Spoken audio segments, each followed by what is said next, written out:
Hey guys, it's Roxy. Welcome to day number 29 of our video blog challenge. And today I want to share a little bit about bravery. And I'm not talking about the bravery that it would take to, say, jump out of a plane. I'm not talking about the bravery about chanting mantras in the morning to, empower and strengthen yourself.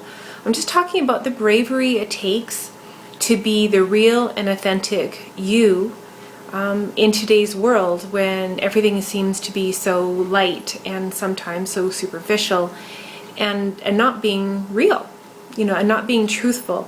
And I wanted to share a little bit about that because it's about giving yourself permissions to be real and being brave to do that. It takes a lot of strength. So I want to share with you 3 quick tips today. And one of the main reasons why I'm sharing this is because if you're looking at my roots, I have some questions from some family going like, Roxanne, what are you doing with your hair? I said, well, you know what?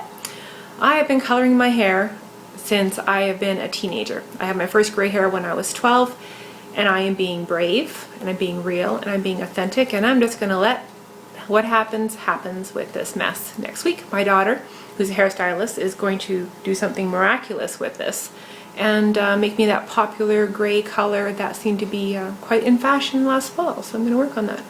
But back to being brave. Understanding that there's 3 tips, 3 things that I want to give you today on how yourself can build a little bit of self-belief to being stronger and being braver. Number 1 is put yourself into that mindset of understanding that it's going to be okay. And what I mean by that is,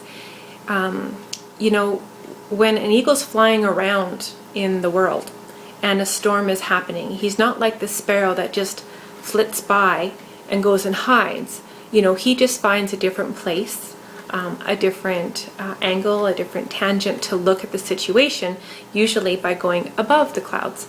So understanding that it's okay to acknowledge that I can't. If you're like, ooh, I can't do that. It's really scary. I can't do that. Okay, allow that to go through, but finish their thoughts with, okay, how can I? And the how can I will lead you to the second 2 points, which is ask yourself, who do I know that can help me? Or who do I know that I have to go talk to? Or maybe, where do I have to go on Google to find my answers, or Bing, or whatever search engine that you use. Research your questions. The world is all at our little fingertips now.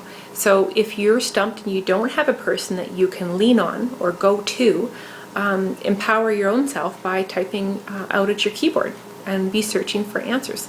The last point is visualization. It's very, very powerful.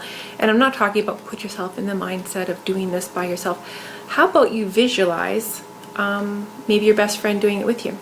Maybe a loved one, whether they're still with you in today's world or they've passed. Have that person, whoever that you love and adore and you believed in, was just a very positive person in your life to be with you at that time.